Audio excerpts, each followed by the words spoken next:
እንቀጥላለን ውድ ተመልካቾቻችን አብራችሁን ስለሆናችሁ ፕሮግራሞቻችን መረጃዎቻችን እየተከታተላችሁን ስለሆነ እናመሰግናለን። አሁን መደረግ ያለባቸው ቅድመ ዝግጅቶች ምንድናቸው የሚሉትን ፈተናዎቹ በዲጂታል መንገድ ከሆነ የሚሰጡት ልምምዱ ቢኖርም እንኳን ሙሉ ተማሪዎችን 12ኛ ክፍል ተማሪን በኮምፒውተር መፈተን በራሱ አዲስ ልምምድም ስለሆነ ባለፈው አመት የተወሰኑ ተማሪዎች ናቸው የተፈተኑት። ከዛም በፊት እንዲሁ በተመሳሳይ ይሄኛው ደግሞ ሙሉ ተማሪ ነው የሚፈተነውና ለዚህ ቅድመ ዝግጅት ያስፈልጋል። ትምህርት ሚኒስቴር ምን ሊያደርግ ይገባል የሚለውን ብናነሳ ከቴክኖሎጂ ጋር በተያያዘ ከፍተኛ ትኩረት ይፈልጋል። ካሁኑ መሰራት ያለባቸው ስራዎች መሰራት አለባቸው። እንደምታውቂው ፈተና ክፍል ውስጥ ከገባሽ በኋላ ምንም አይነት የሚረብሽ ነገር መስማት አያስፈልግም። በተለይ ተማሪ ሲኮን ደግሞ ትንሿ ነገር ሁሉ ስለምትረብሽ ለምሳሌ ኢንተርኔት የሚቋረጥባቸው እነዚህ የሚፈተኑ ልጆች ውስጣቸውም ስለሚረበሽ ከኔትወርክ ጋር ከሌሎችም የኢንተርኔት መሰረተ ልማቶች ጋር ኃይልንም እንዲሁ በተመሳሳይ ጨምሮ ማለት ነው እነዚህ ነገሮች መስተካከል አለባቸው አስቀድመው። ስለዚህ ትምህርት ሚኒስቴር ያው እየሰራበት እንደሆነ እናምናለን። ግን ደግሞ አዲስ ልምምድ ስለሆነ የተለየ ትኩረት ይፈልጋል የሚል ሐሳብ ስላለን ይሄንን መጠቆም ፈለግን። እንግዲህ ከትምህርት ሚኒስቴር ባሻገር ደግሞ እነዚህ ፈተና የሚሰጥባቸው የፈተና ጣቢያዎች የፈተና የሚፈተኑባቸው ዩኒቨርሲቲዎች ያላቸውን የክፍል ምቹነት ለፈተናው ምቹ ነው ወይ? ይህ ክፍል እንግዲህ ወንበሩ ምቹ ነው ወይ? ወንበሩ ከተቀመጥንበት በኋላ የሚቆረቁር ምቾት የማይሰጥ መሆን የለበትም። ሌላው የመፈተኛ ኮምፒውተሮቹ ዝግጁ ናቸው ወይ? ምን ብልሽት አላቸው? እንዴት ነው መጠገን ያለባቸው? ከወዲሁ መዘጋጀት ያስፈልጋል ማለት ነው። እዚሁ ላይ በጣም አንድ አጋጣሚ በተለይ ከመውጫ ፈተና ጋር ሲፈተኑ በቅርብ የማውቃቸው ልጆች ያወሩኝ ነበረ። ኮምፒውተሮች በጣም ያስቸግሩን ነበርና በጣም ነው የሚረብሹን፣ እንደ አዲስ ነው እንደገና የምንቀጥለው የሚል ነገር እየሰማው ነበር። እንግዲህ በእነዚህ ኮምፒውተሮች ነው ተማሪዎችን የምንፈትናቸው 12ኛ ክፍል። ዩኒቨርሲቲ ተማሪዎች ቢያንስ ለኮምፒውተር አክሰስም ለቴክኖሎጂም ትንሽ ቀረብ ያሉ ናቸው። ግን እነዚህ 12ኛ ክፍል ተማሪዎች በተለይ ደግሞ እንዲህ አይነት መደናገጥ የሚፈጥርባቸው ነገር ካለ ምን ያህል ፈታኝ እንደሆነ በዚሁ ጠቆም ማድረግ ፈልጌ ነውና ልክ ነሽ። ልክ ነው። ፈታኝ መምህራን ደግሞ ከቴክኖሎጂ ጋር በተያያዘ ችግር ቢያጋጥም ቶሎ መፍትሄ የሚሰጡ መሆን መቻል አለባቸው። ከተቋረጠ በኋላ ተማሪው አረጋግተው ወደ ፈተናው እንዴት መቀጠል አለበት። ይሄኛው ቢቋረጥ ወይ የኔትወርክ ችግር ሊገጥም ይችላል ወይ የኢንስታሌሽኑ የተዘረጋበት መንገድ ይሄ ካለ ወዲያውኑ ቴክኖሎጂውን አውቆ ምላሽ በመስጠት ረገድ ተማሪዎቹ ተረጋግተው ፈተናቸውን እንዲፈተኑ የሚያደርግ የመምህራን መመረጥ አለባቸው። መምህራን መሰልጠን መቻል አለባቸው። የተማሪን ስነልቦና ከማወቅ አንጻርም ከማዘጋጀት አንጻርም መሰልጠንና የተሻለውን ነገር መስጠት መቻል አለባቸው ማለት ነው። ወደ ትምህርት ቤቶች እንምጣ። ደግሞ እንግዲህ ትምህርት ቤቶች ሲያስተምሩ ከርመዋል። መጨረሻ ላይ ደግሞ ለፈተና ወደ ዩኒቨርሲቲዎቹ ነው የሚልኳቸው። ስለ ቴክኖሎጂ አጠቃቀም ተማሪዎቻቸውን በአግባቡ ሊያሰለጥኗቸው ይገባል። ምስለ ፈተና የሚባል ሲሙሌሽኖች አሉ። ተማሪዎቹ ቀድሞ የሚዘጋጇቸው ለምሳሌ የመለያ ስም ማስገባት ከዛ ደግሞ የይለፍ ቃል አስገብቶ ወደ ፈተና እንዴት መግባት እንደሚቻል የሚጠቀሙባቸው እነሱ ሲሙሌሽኖችን ካሁኑ ትምህርት ቤቶች እየወሰዱ ሊያሳዩቸው ይገባል። የከዚህ በፊቶቹንም በፍለሽም ሊሆን ይችላል በተግባርም ሊሆን ይችላል። ጣና ሐይቅ ላይ ባለፈው አመት እያየሁ ነበር። በጣም ነው ደስ የሚለው። ስክሪን ላይ ነው የሚያሳዩቸው። እንደው ከሌሎቹ የገጠር ትምህርት ቤቶች የተሻለ አድቫንቴጁ ይኖራቸዋል፣ እድሉ ይኖራቸዋል ብዬ ተስፋ አደርጋለሁ። እዚህ ላይ ባለፈው አመት ከ1200 በላይ ትምህርት ቤቶች አንድም ተማሪ አላሳለፉም ተብሏል። አንድ ተማሪ ማለፍ የማይችለው እዛ ትምህርት ቤት ላይ ማለፍ የሚችል ተማሪ ያለ ሆኖ ነው ሁሉ ጊዜም ጥያቄ ስለሚሆን ሁሌ ሲወጣ የነበረው ተማሪ እንደው አንድ ጥያቄ ነው ስቲል አንድ እንዴት ማለፍ ያቅተዋል ብለን ስናስብ አንደኛው ምክንያት ሊሆን የሚችለው ባለሙያዎችንም እያማከርን ነበር። አንድ ማብራሪያ እኛ አንድ ፕሮግራም ሰርተን ነበር። ለምንድን ነው አንድ ተማሪ እንኳን ማለፍ ያልቻለባቸው ትምህርት ቤቶች ስንል ድክመታቸው እንደተጠበቀ ሆኖ የትምህርት ቤቶቹ ድክመት ያልሰሩት ግን ደግሞ የቴክኖሎጂ ጋፑ በራሱ ተማሪዎቹ ቴክኖሎጂ አጠቃቀም ላይ ያላቸው እውቀት ዝቅተኛ ከሆነ እንዲህ አይነት ችግሮችንም ሊፈጠር ይችላል የሚል ነገርም በባለሙያዎችም እየተነሳ ስለነበረ ስለዚህ ካሁኑ እነዚህ ልጆች ስለ ቴክኖሎጂ አጠቃቀም ስለ ኮምፒውተር አከፋፈት አዘጋግ ትምህርት ቤቶቻቸው አስቀድመው ሊያሰለጥኗቸው ይገባሉ የሚል ምክረ ሀሳብም አለን። አው እንግዲህ ተማሪዎቹ ምን ማድረግ አለባቸው? ባለጉዳዮቹ ዋናዎቹ እያንዳንዱን የቴክኖሎጂ እውቀት እንግዲህ ካሁኑ መለማመድ ይጠበቅባቸዋል። ምንድነው የምፈተነው፣ ምንድነው ማደርገው፣ ምንድነው የምሰራው የሚለውን እያንዳንዱን ነገር መለማመድ ይጠበቅባቸዋል። ገጠር ትምህርት ቤቶች ከሰማሽ በሳምንት ሁሉ የማይመጣበት ጊዜ አለ መብራት። እንደዚህ ሆኖ ነው እነዚህ ልጆች የሚዘጋጁት። ስለዚህ እንደው የትምህርት ቤቶች ኃላፊነት ሊሆን ይችላል። ግን ዋናዎቹ ባለጉዳዮች ተማሪዎቹ ስለሆኑ የመብራት ችግር እንኳን ቢያጋጥም ቅዳሜና እሁድን ተጠቅሞ ቢሆን የኮምፒውተር አክሰሶችን አግኝቶ ለዛ መዘጋጀት ያስፈልጋል። መብራት ጠፋ ተብሎ ሰበብ መደረግ ስለሌለበት ነው እነዚህ ልጆች ምክረ ሀሳብ ማንሳት የፈለግ ነው። ሌላ ለነሱ ተብሎ የሚዘጋጁ እነዚህ የመለማመጃ ጥያቄዎችን የሚታዩ ጉዳዮችን መምህራን ሲነግሯቸው በተገቢው መንገድ በትኩረት መከታተልና ምላሽ መስጠት ተገቢ ነው ማለት ነው። ለፈተና በቂ ዝግጅት ማድረግ ይጠበቃል። ማጥናት ተገቢ ነው። ለፈተናው በቂ ስነ ልቦና ማዘጋጀት ያስፈልጋል። እንግዲህ እዚሁ ጋር ተያይዞ ተማሪዎች ብቻም ሳይሆኑ ወላጆችም ጭምር ደግሞ ተማሪዎች ልጆቻቸውን ማገዝ መደገፍ ያስፈልጋል። እንዴት ነው የምትፈተኑት ብለውም ወላጆች መጠየቅ አለባቸው። ትልቁ ማሰሪያ ግን የሳብጀክት ዝግጅቱ ነው። የትምህርት አይነት ላይ የሚፈተኗቸውን በደንብ መዘጋጀት ያስፈልጋል። የተዘጋጀ ተማሪ ችግር እንኳን ቢያጋጥመው ያን ያህል አይጨነቅም፣ አይረበሽም። ለሱ ቀድመው እንዲዘጋጁ ብለን ይህንን ሀሳብ ዛሬ ያነሳል።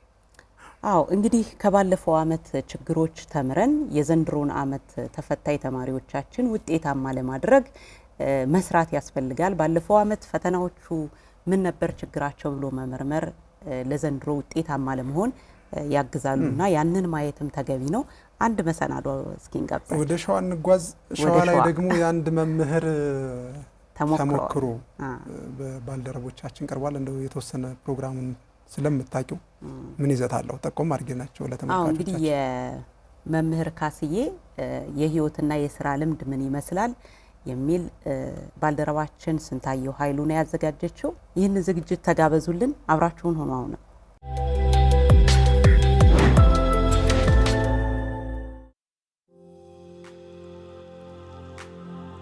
መምህር ከሆነ እንደ ካስዬ ቢሆን ደስ ይለኛል። የሚያስተምረው ሂሳብ ብቻ ነው። ተማሪዎቹም በመምህራንም ዘንድ እኔ ምስጉን መምህር አድርጌ ነው የምወስደው። እንደዛ ነው ያለ የተሻለ ባህሪ ያለው እሱ ሲያስተምር ተማሪዎችን የነገ ህልማቸውን ራዕያቸውን መከተል እንዳለባቸው ስላደረገ ምንም ቃል የለኝም ሸርን ለመግለጽ እውነት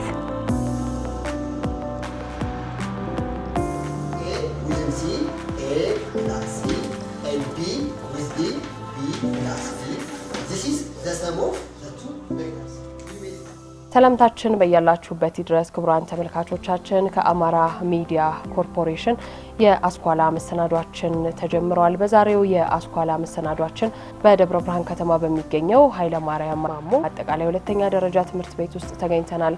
በዚህ ትምህርት ቤት ቀደም ሲል የሰማችኋቸውን ምስክርነቶች ስለተሰጣቸው መምህር ማን ናቸው ስንል ከሳቸው ጋር ቆይታ የምናደርግ ይሆናል። ፕሮግራሙን በማዘጋጀትና በማቅረብ ስንታየው ኃይሉ ቆይታ እናደርጋለን። አብራችሁን ቆዩ።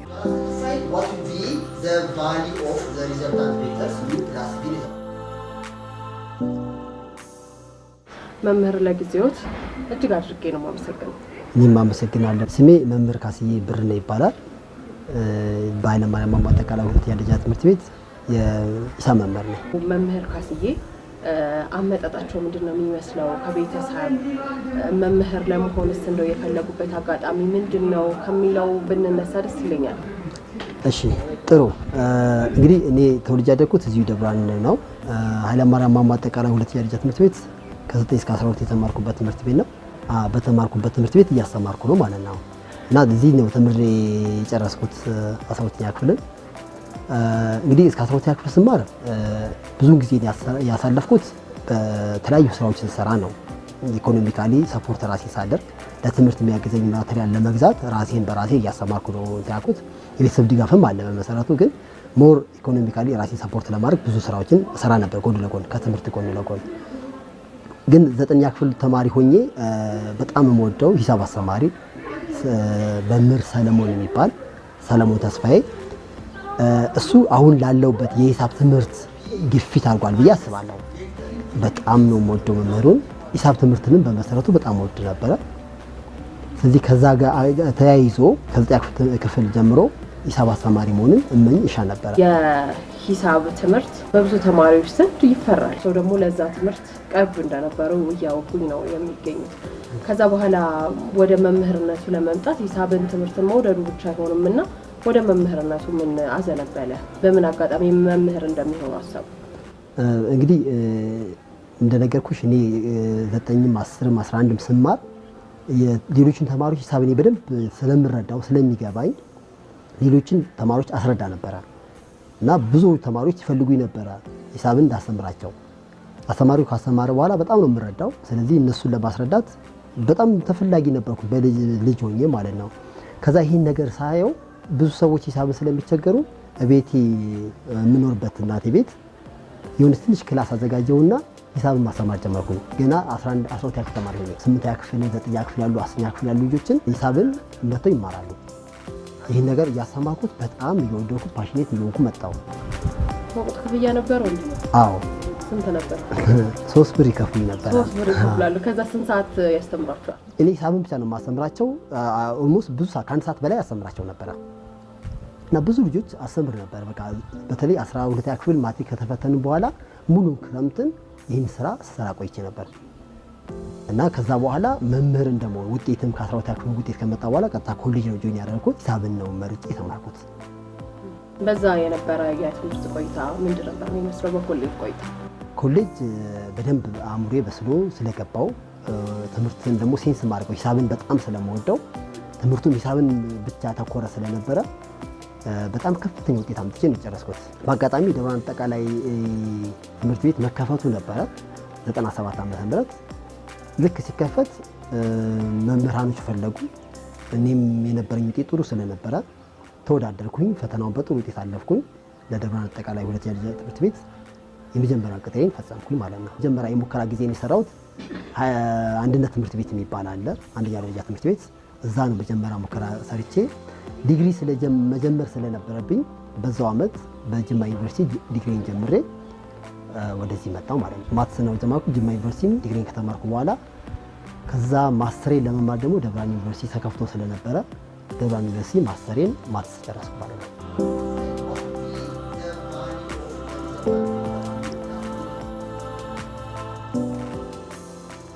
መምህር ካስዬን ማለት እንዲህ ነው ብዬ መግለጽ የምችላቸው አይደሉም። ምክንያቱም ለእኔ ብቻ ሳይሆን አጠቃላይ ተማሪዎች ሲያደርጉልኝ የነበሩት እገዛና ድጋፍ ከትምህርቱ ባሻገር ባለው መንገድ ማለት ነው። የሂሳብ መምህሬ ናቸው። ሂሳብ ላይ ትኩረት ሰጥተን የተለያዩ ፕሮብሌሞችን ሶልቭ እንድናደርግ በጣም በብዙ ነገር ሲያግዙና ሲረዱን የቆዩ መምህር ናቸው። ሂሳብ ላይ አልችልም የምል ሳይሆን መሞክር ነበርኩኝ። ግን በቂ ነው ብዬ አላምንም። የነበረኝ እውቀት ማለት ነው በመማራው ሂደት ልክ ነኝ እሰራለሁ ብዬ የሆነ አቅም ነበረኝ። ግን ያንን አቅም በተሻለ መልኩ አዳብሬውና ጥሩ ውጤት እንዳመጣ በጣም በብዙ ነገር ሰፖርት ሲያደርጉኝ የነበሩ መምህር ናቸው ማለት ነው። እና አሁን ላይ ደግሞ ያን የነበረኝን እውቀት በተሻለ መንገድ አድርጌ የተወሰነ ከነበረ ላይ ጨምሬ አሻሽዬ እንድገኝ ያደረጉኝና ያሰሩ መምህር ናቸው ማለት ነው። እንደሚታወቀው ሂሳብ ትምህርት በልጆች የሚታይበት መንገድ አለ። ብዙ ልጆች ይሸሹታል፣ ይከብዳ ብለው ስለሚያስቡ እሱ ደግሞ ያንን የሚያቀርበት የራሱ መንገዶች አሉት። ልጆች ያንን ይወዱለታል። ሲደመር እንዳልኩሽ ደግሞ ይሄንን ትምህርት ሲያስተምር የስነ ልቦና ትምህርትም አብሮ ይሰጣቸዋል። ትምህርቱ ጋር ያላቸው ነገር መልካም አዎንታዊ እንዲሆን የራሱ የሆነ የሚታገልባቸው የሚሰራባቸው መንገዶች አሉ ማለት ነው። በዚህም ልጆች ለሱ የተለያዩ ሽልማቶች ሲሰጡ በየአመቱ እናውቃለን። መምህር ካስዬ ተማሪ መሆን በጣም ብዙ ነገሮችን እንዳሻሽል ረድቶኛል። በጣም ብዙ ነገር እንዳሻሽል ረድቶኛል። እሱ ስላስተማረኝ ማለት ነው። በብዙና በተለያዩ ነገሮች ልዩ ድጋፍ ሲያደርግልኝ ነበር። ውጤቴ ዝቅ ሲል ጠርቶ እንደ ልጅ ሲያማክረኝ ነበረ። እንዲህ መሆን አለበት፣ ጥናትሽን እንዲህ ማስተካከል አለብሽ ሲለኝ ነበረ። ወይም ደግሞ ሲደግፈኝ ነበር፣ በብዙ መልኩ ሲደግፈኝ ነበር።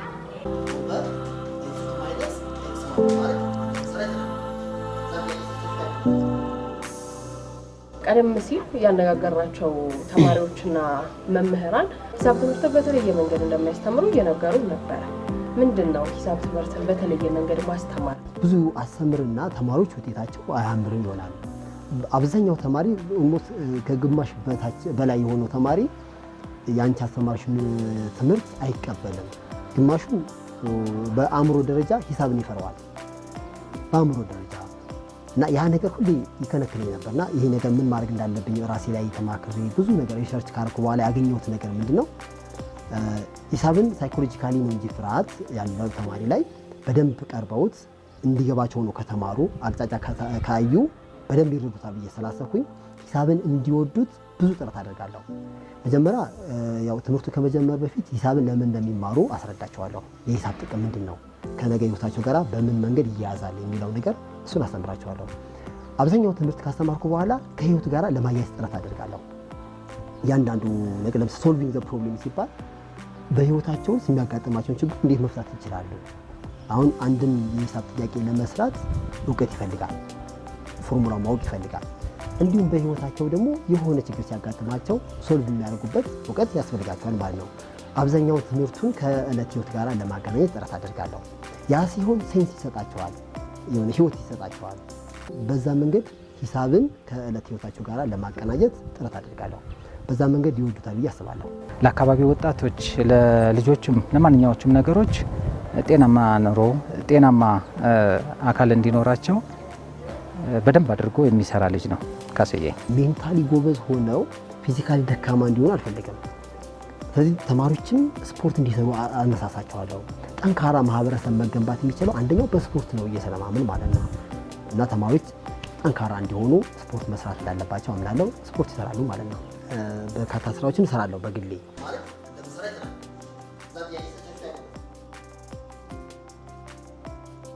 ተማሪዎች ላይ ማይንድ ሴት በሚል ፕሮግራም ከሚያስተምረው ትምህርት በራሱ ፕሮግራም የሄደ ተማሪዎችን በደንብ የህይወት ክህሎት እንዲኖራቸው የተለያዩ ስልጠናዎችን ይሰጣቸዋል ለተማሪዎች። በዚህም ተማሪዎች በጣም ይወዱታል። ተማሪ እኔ ራሱ አንድ ሰልጣኝ ነበርኩ።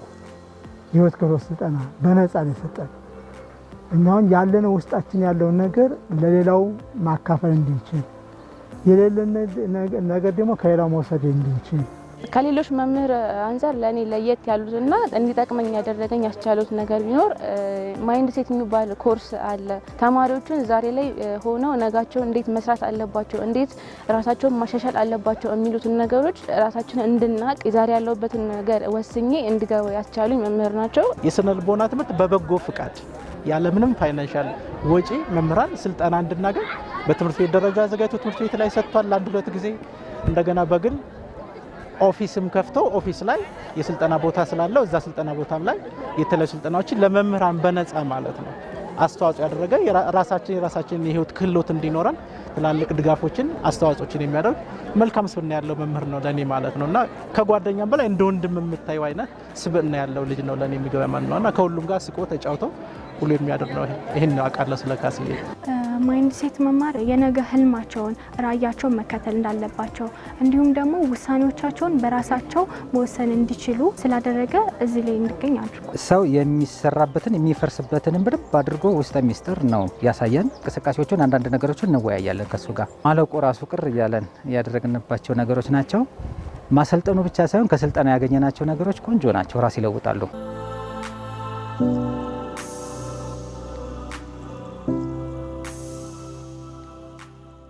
የህይወት ክህሎት ስልጠናን መሰልጠን ወይም ማይንድ ሴትን መሰልጠን መጀመሪያ ለምን አሰቡት? መጀመሪያ ራሱ መሰልጠን አለበውትና በምን መንገድ ነበር ያንን ለመሰልጠን አስበው ከዛ ደግሞ እኔ የሰለጠንኩት ስልጠና ሌሎች ቢያገኙት ይጠቀማሉ ብለው የሄዱበት መንገድ ምንድን ነው የሚመስለው? መሆን የምፈልገው በፊትም ታይቶኛል። የሂሳብ መምህር መሆን በጣም እፈልጋለሁ። ሂሳብን በጣም ስለምወደው እና አሁን ደግሞ እኔ አስተማሪ ሆኜ ተማሪዎች አቅጣጫ ጠፍቷቸው ብዙ ጊዜ እመለከታለሁ። ምን መሆን እንደሚፈልጉ ነገ የሚሆኑትን ሰው አልሰሩም። ስለዚህ ይህን ነገር ለማስተማር መጀመሪያ እኔ የህይወት ክህሎት ስልጠና መውሰድ ነበረብኝ። ብዙ ስልጠናዎችን ወስጃለሁ። በነገራችን ላይ በጣም በህይወቴ ለውጥ ያመጣው ስልጠና ከአቶ አሸናፊ ታየ ኢምፓክት ሴሚናር የሚል ስልጠና ነበረ። እሱን ኢምፓክት ሴሚናር ስልጠና ከወሰድኩ በኋላ ብዙ ነገር ለውጥ አመጣው። ብዙ መጽሐፎችን ማንበብ ጀመርኩኝ። ሰልፍ ሄልፕ የሆኑ የኛ ፐርሰናል ዲቨሎፕመንት የሆኑ መጽሐፎችን ብዙ አንብቤያለሁ። እነዛ ያነበብኳቸው መጽሐፎች ዝም ብሎ ሊጋ በእውቀት ደረጃ ከተቀመጡ ምንም የሚፈይዱት ነገር የለም እና በእውቀት የማውቀውን ነገር እስቲ ተማሪዎች ላይ የሆነ ነገር ተማሪዎች አቅጣጫ ማሳየት፣ መንገዳቸውን እንዲያውቁ ማድረግ እሱ ስለሚያስፈልግ ቀን ወሰንለትና ሐሙስን መደብንና በሳምንት አንድ ቀን ሐሙስ ለ10 ደቂቃ ለ15 ደቂቃ በህይወታቸው ወሳኝ የሆኑ ነገሮችን ኢሞሽናል ኢንተለጀንስ እንዲሆኑ ሶሻል ሚዲያ ላይ ብዙ ጊዜያቸውን እንዳያባክኑ ዲሲፕሊን ይኖራቸው፣ ኢንተርኔት ዲሲፕሊን፣ ሶሻል ሚዲያ ዲሲፕሊን እንዲሆኑ፣ ታይም ማኔጅ እንዲሆኑ። ታይም ማኔጅመንት በጣም ያስፈልጋቸው ነበር። ስኪልፉል እንዲሆኑ፣ ተጨማሪ ክህሎት እንዲያዳብሩ፣ ባላቸው ጊዜ እንዲጠቀሙ የነገ ህይወታቸውን ዛሬ መስራት ስለሚገባቸው ነገ ምን መሆን እንደሚፈልጉ እንዲለዩ እነዚህና መሰል ነገሮችን ለማሰልጠን እሞክራለሁ። እየሰራው ነው ይገኛለሁ ማለት። አሁን ሰው በዚህ በኩል ላይ ግንዛቤ ትንሽ ያንሰዋል። ግንዛቤ መጨመር እንዳለብኝ ይሰማኛል። የመጀመሪያው ነገር ምንድነው? ጤናማ የሆነ አስተሳሰብ መገንባት ያስፈልገናል። ራሳችንን ማይንዳችን ሴት ካላደረግን ህይወታችን በማንፈልገው መንገድ ስለሚጓዝ ይህንን ግንዛቤ የመፍጠር ስራ ይጠበቅብናል እና ይህን ነገር ለማድረግ አሁን በቅርቡ ማስበው ነገር ምንድነው? በሶሻል ሚዲያ ወደ ማህበረሰቡ መቅረብ አለብኝ የሚል እሳቤና ፍላጎት አለኝ። አሁን ከሌሎቹ መምህራን ለየት የሚያደርጉት የራሱ መገለጫዎች አሉት። እንደ መምህር ብቻ ሳይሆን ከመምህርነት ተጓዳኝ ላይ የሚያደርጋቸው ነገሮች ለመምህራንም ለተማሪዎች በጣም ጥሩ ነገሮች አሉት። መምህር ከሆነ እንደ ካስዬ ቢሆን ደስ ይለኛል። ብዙ የሆኑ ኳሊቲዎች አሉት። ማህበራዊ መስተጋብሩ ደስ የሚል ነው። በባህላዊ ነገር የተሸበበ አይደለም፣ በዘመናዊነት ደግሞ ያፈነገጠ አይደለም። ለማህበራዊ ህይወቱ ላይ ያለው ነገር ደስ የሚል ነው። እንዴት አድርጎ ማመቻቸት እንዳለበት ኢቭን ቤተሰብ ላይ ያለውን ቤተሰብ እንዴት እንደሚመራ ላይፍን እንዴት አጣርጎ አጣፍጦ እንደሚቀመጥ ለሰዎች እንዴት አድርጎ መልካም ነገር እንደሚመክር እነዚህ ነገሮች በሙሉ ጥሩዎች ናቸው። በትምህርት ቤት ክፍል ውስጥ ባለው መስተጋብሮች ተማሪዎቹ ጋር ያለው ነገር በጣም ደስ ያስቀናኛል እኔ እና ለልጆች መሰጠት ለልጆች ማሰብ በጣም ደስ የሚል ነገር ስለሆነ ጥሩ ኳሊቲው ናቸው።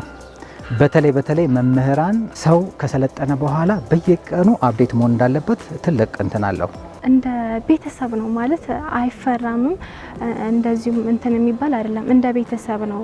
ውጤት ዝቅ ሲል ተማሪዎችን ጠርቶ ያለብንን ችግሮች ሳንፈራ እንድንናገር እና መፍትሄ እንድንሰጠው ያደርገናል። ምንም ቃል የለኝም ቲቸርን ለመግለጽ። እውነት የተቸገረ ሰው ካለ የተቸገሩ ሰዎችን ተማሪዎችን በጣም ቀርቦ ሲያነጋግር የተቸገሩ ልጆችን በድጋፍ ሲያደርግ አውቀዋለሁኝ። ተግባቦትን በጣም የተሻለና ከብዙ መምህራን ጋር በመልካም ጎኑ የምንመለከተው ነው። በተማሪዎቹም በመምህራንም ዘንድ እኔ ምስጉን መምህር አድርጌ ነው የምወስደው። እንደዛ ነው ያለ የተሻለ ባህሪ ያለው።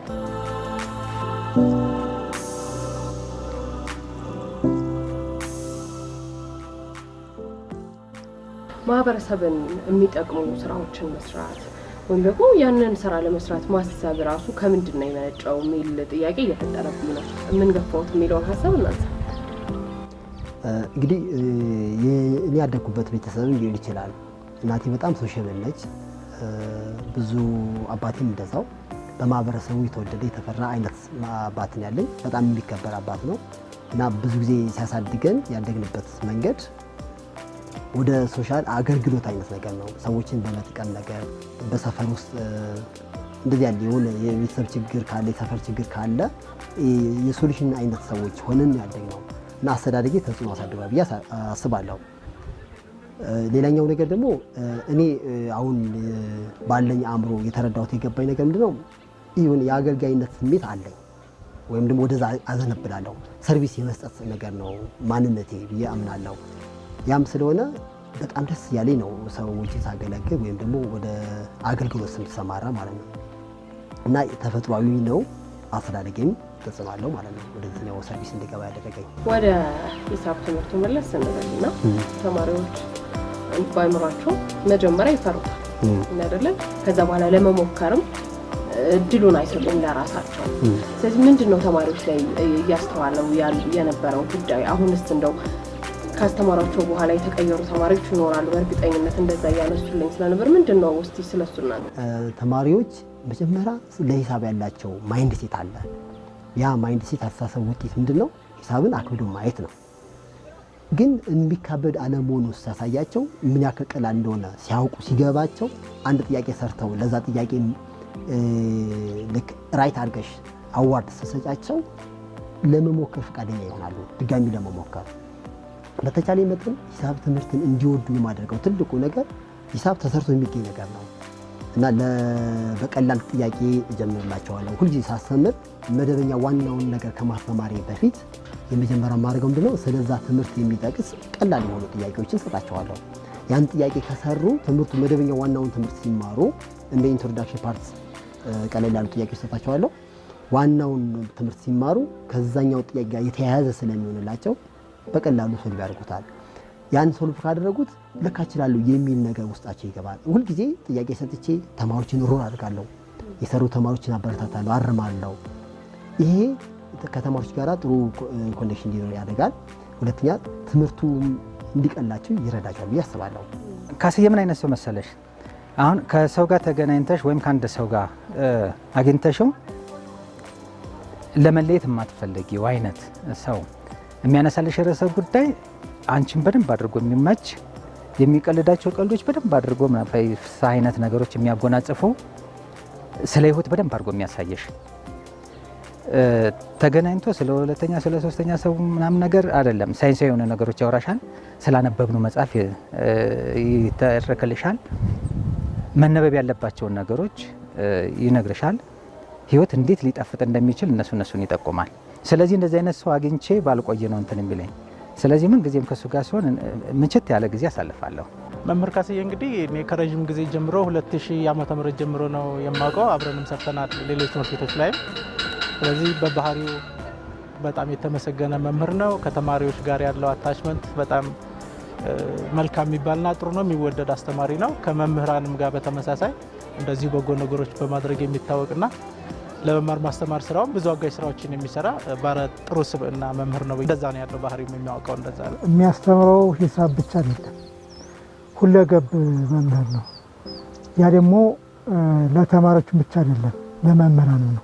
በቃ ካስዬን የምገልጸው በመሰለሽ ሲጠሩት አቤት ሲልኩት ወዴት የሚል መምህር ባጭሩ በዚህ ገልጸው ጥሩ ነው። መምህራን ከካስዬ እጅግ በጣም ብዙ ነገር ሊወስዱ ይገባል። ቅንነቱን፣ ታታሪነቱን፣ ሁለገብ ስራ መስራትን፣ ታዛዥነትን፣ በማንበብ ማሰልጠንን፣ ራስን እውቀትን መጨመርን መምህራን ከዚያ ቢወስዱ ደስ ይለኛል።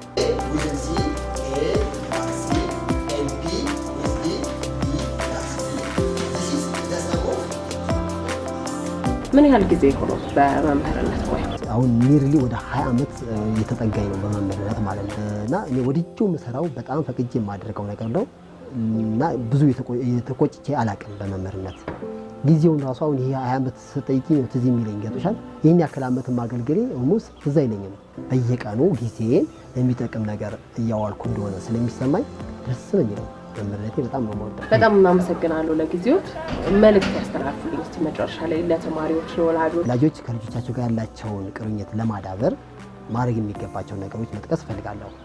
የመጀመሪያው ነገር የወላጅነት እና የልጅ ጊዜ ቢኖራል በሳምንት ውስጥ ብንመድብ ማለት ወላጆች ከልጆቻቸው ጋር ቁጭ ብለው ስለ ህይወታቸው ስለ ልጆቻቸው ቢያወሩ። ሌላው ወላጆች ልጆቻቸውን እንደ ጓደኛ መቅረብ ይኖርባቸዋል። አሁን ብዙ ጊዜ ወላጆች ስትመለከቺ ቁጥጥር ነው ያላቸው፣ ጋይድነስ አይደለም። የመምራት ነገር ሳይሆን የመቆጣጠር ነገር ነው። መቆጣጠር ደግሞ ሁሉ ነገር ተቆጣጠረሽ አዘልቂው በሆነ ታይም ልጆች ሊሸውዳቸው ይችላሉ ማለት ነው። ከዛ ይልቅ ግን ጋይድ አቅጣጫ ለማሳየት ጥረት ቢያደርጉ ወላጆች ልጆቻቸውን ቢያቀርቡ እና ደግሞ አቅጣጫ ቢያሳዩቸው መንገድ ቢመሯቸው ይህን ነገር ቢያደርጉ ወላጆች ከልጆቻቸው ጋር ያላቸውን ግንኙነት ማዳበር ይቻላል። ሌላው በሶሻል ሚዲያቸው ላይ ምን እንደሚያዩ የወላጆች የማየት የመቆጣጠር ግዴታ አለባቸው። ህይወታቸው ተስተካከለ እንዲሆን ለማድረግ ወላጆች ስራ አለባቸው ማለት ነው። እንደ ትልቅ ኃላፊነት ቢወስዱት ልጆቻችን ችላ ካለን ልጆቻችን በኋላ ለመመለስ እንቸገራለን። ነገይቷን ኢትዮጵያ ይረከባሉ ብለን የምናስባቸው ልጆችን ዛሬኛ ኮትኩተን ካላሳደግናቸው፣ ካልመራናቸው፣ በጥሩ መንገድ እንዲሄዱ ጋይድ ካላደረግናቸው በውጭ በማይወት በጓደኛ በሶሻል ሚዲያ ተጽዕኖ ስር ይወድቁና መጥፎ መንገድ ስለሚከተሉ ወላጆች ትልቅ ድርሻ እንዳለባቸው አውቀው ልጆቻቸውን ጋይድ ቢያደርጉ። አሁን እዚህ ጋር ትልቅ ውስጠት መሰለሽ ወላጆች አሪያ በመሆኑ ልጆችን ጋይድ ማድረግ የሚቻለው። ስለዚህ ሶሻል ሚዲያ ላይ ብዙ ጊዜ የሚያሳልፍ ወላጅ እያለ ልጁን ሶሻል ሚዲያ አትይ ማለት በጣም ይከብዳል። እኛ ልጆቻችንን አሪያ በመሆን መጠቀም የሚገባቸው እንዴት በአግባቡ መጠቀም እንደሚገባቸው ብናሳያቸው መልካም ነው ብዬ አምናለሁ። መምህር ለነበረን ጊዜ እጅግ አድርጌ አመሰግናለሁ። ለሰጡን ሀሳቦች ከልብ አመሰግናለሁ። በአስኳላ ተመልካቾቻችን ስም ምስጋና ይድረሶት። እሺ፣ እኔም አመሰግናለሁ።